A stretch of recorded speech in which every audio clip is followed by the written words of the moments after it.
Joined now by Rachel Nichols, who is live from Oklahoma City, was there at the game. Rachel, want to start with you because you were on our show last week talking about the Thunder. Obviously, we know just how good they are.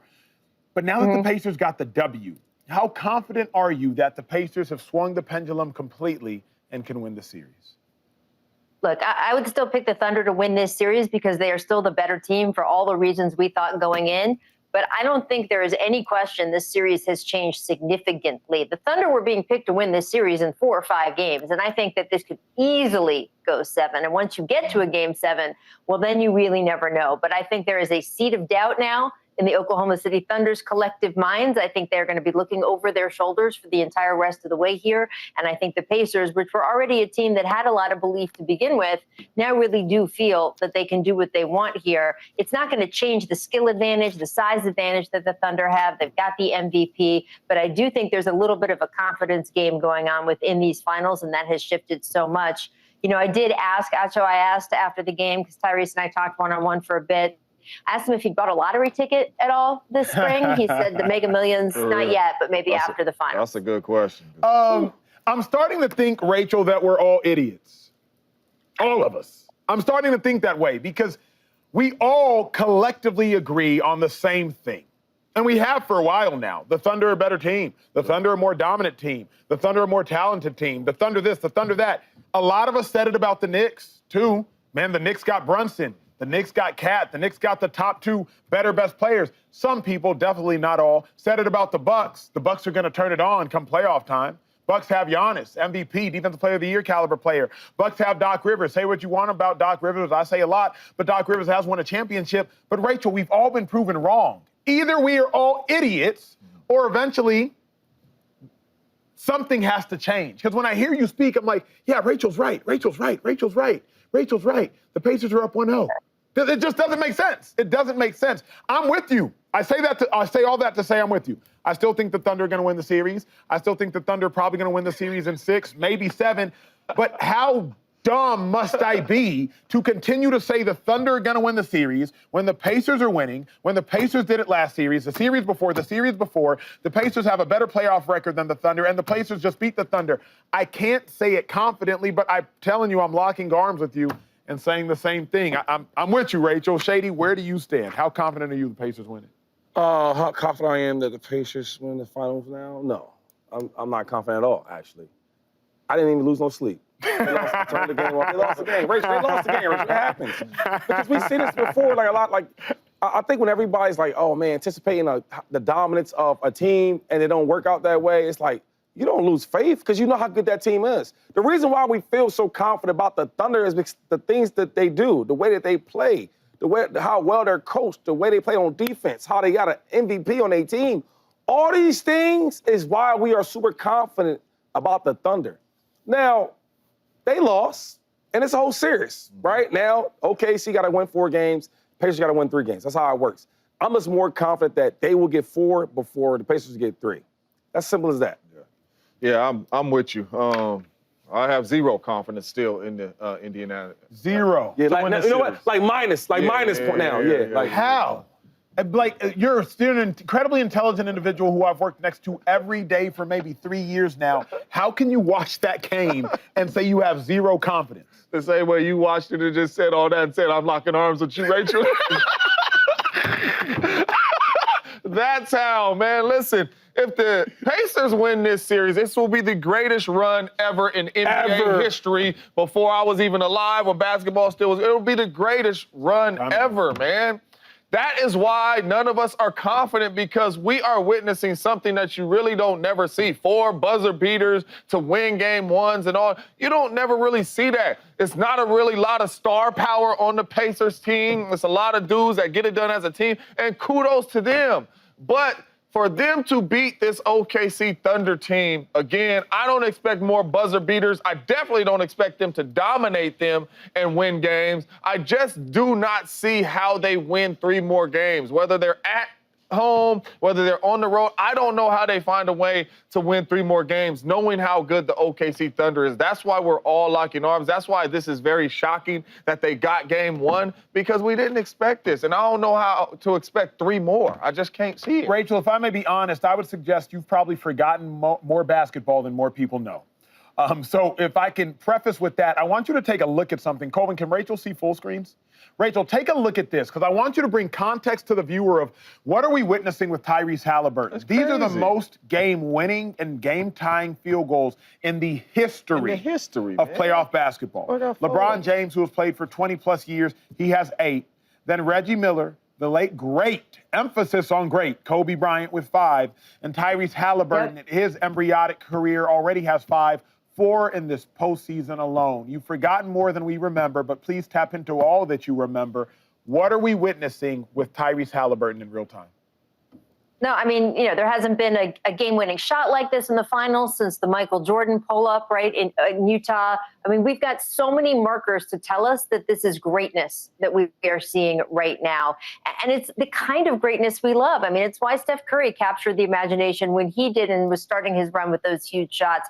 These game-winning rainbow shots that we are seeing from Tyrese Haliburton that just keep going in. Someone did the math last night, and this is a crazy stat, guys, that if you sort of do the calculation of how unlikely each shot was that he's hit these game winners along the way in this playoff series, where the scores were, what the percentage of winning was, how late in the clock that they were, it is a 1 in 75 million chance that they have done this now and that he has done this 4 times. That is just, as you said, odds you don't see, things that should not happen. Rachel, I got to cut you off. Rachel, I got to cut you off. Because I'm thinking, is this luck?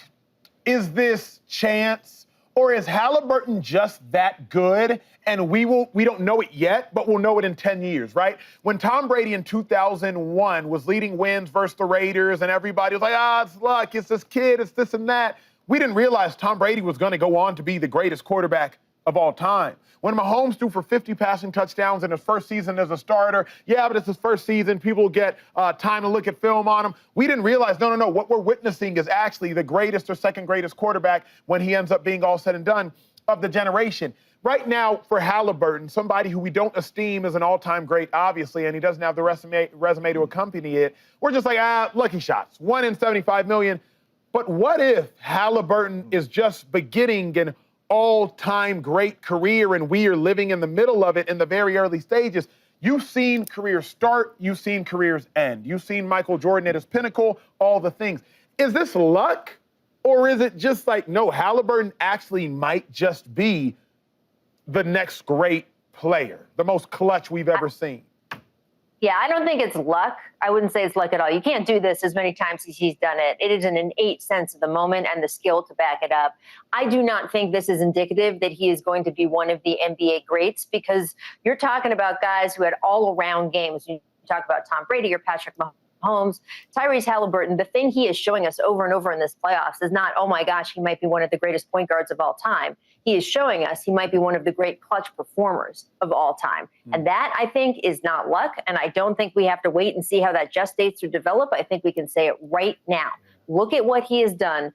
The track record is already there. And the fact that he just pulled this off in an NBA Finals is absolutely mind-boggling when you think of what he has already done these playoffs. I think you can already say it. I just don't think you can expand it out to his entire game or what kind of player he is, because that's what he hasn't shown us yet. I hate to rain on anybody's parade, right?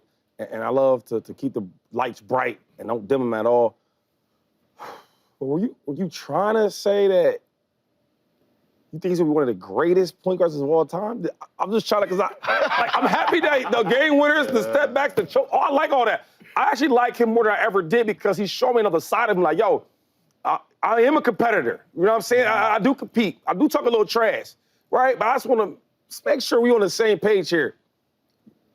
He's saying what he's saying. I'm not saying that. I think I know you're not, but the guy to my left. Were you trying to say that? Say we could be witnessing it. I'm trying to say this, that Rachel, with all due respect to all the books I've written and the books I've read, we love them books. We love them books. I can't wrap my mind around what I'm seeing. Okay. Like, well, I was watching a documentary or just different interviews on Big Shot Bob, on Robert Ory, right? And Robert Ory was saying how, like, it wasn't chance. Like, don't try me, it wasn't chance. No. But Robert Ory obviously wasn't, to my knowledge, an Olympian. He wasn't the caliber of player at the height that Tyrese Haliburton is. Yeah. So the reason I can't wrap my mind around this 2-5 and Rachel and James is like, bad players don't do elite things. Yeah. Good players don't consistently do elite things.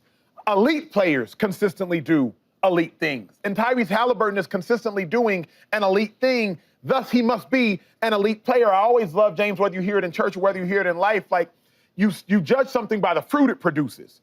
And if Haliburton is producing game-winning, elite-level fruit, he got to be an elite-level crazy player. So I can't wrap my mind around No, I know your mind's going crazy. You can't wrap. I get all that. But when you say like the greatest, and you start and you whispering the steps, all like, it's just some people like myself, other people watching might just like, what's Acho trying to say? Because sometimes you don't say it, you like beat around the bush. I don't know. So honest, because Rachel said what she said, I agree with Rachel was saying.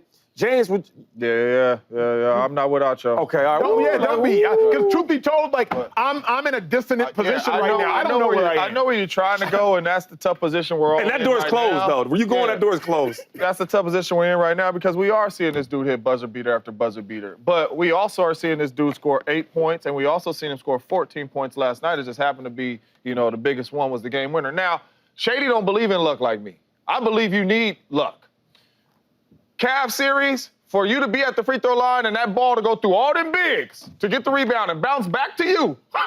For you to get that ball, shoot that three, I believe that's a little luck on your side. For you to be in New York and that thing go boom off the rim and way up there and come down and drop in, that's luck. Last night, skill, right? I got the ball at half court, I'm gonna get to my spot, boom, mid-range jumper, cool. To me, that's skill. Going by Giannis, I say that's skill. But 2 of them shots, you need a little luck on your side to me. So, what he's doing is special, and we're witnessing something that we've never witnessed before. I mean, you've seen the greatest dudes up there with 5 in their whole career and 8 in their whole career, been playing for 20-plus years, and you got 4 in 1 playoff run. So what we're witnessing is special. But at the same time, I can't sit here and lean towards Acho, or is it this way, lean towards Acho and say greatest of all time and all that. Now, like I said, this is one of the greatest runs of all time that we are seeing, whether we like it or not, with Haliburton and the Pacers. It's one of the greatest runs ever. Rachel, I think it was 2001, Philadelphia 76ers, Allen Iverson, heavy underdogs. AI crosses up Ty Lue. Has buckets, though. What do you got, 48 or something? Steps like 48. over, finishes that game, is a heavy underdog. The Sixers won. Sixers fans, like the Pacers fans in this building, shout out Stevie, think they had a chance. They didn't. They ended up losing the next 4 games. Cut to Detroit Pistons 2004. Lakers are trying to four-peat. Detroit Pistons, again, heavy underdogs. They actually end up winning that series 4-1. What are we witnessing right now with the Pacers? Are we witnessing the 76ers, or are we witnessing the Detroit Pistons? Are we witnessing a team that, look, they got the game won, but that's the last game they're going to get? Or are we witnessing the Detroit Pistons versus the Lakers 2004? They might just bring the entire upset. What are we closer to witnessing? Yeah, I think those, first of all, those are 2 great series, but I'm not sure either one of them is going to be the blueprint or the script for this series because you just got different sort of relationships between the teams. I mean, I consider Allen Iverson our greatest living American. Thank you very much, because he was that much of a basketball hero for me when I was younger. And he can do no wrong, and he absolutely can die. I said a little bit of magic earlier in this show. He had a little bit of magic during that game, and that was really all that was going to happen. Philadelphia was an underdog in a different way than the Pacers are in this series. I think that, again, you've started now a chess match that maybe didn't exist when we tipped off last night. I think that there was such a heavy feeling that the Thunder were inevitable. And the Pacers have inserted that doubt. They have now said, no. Nothing is inevitable when we are around. That doesn't mean, however, that they now have the key to unlock this series. I think it is going to be a long battle. They know that. They talked about it last night.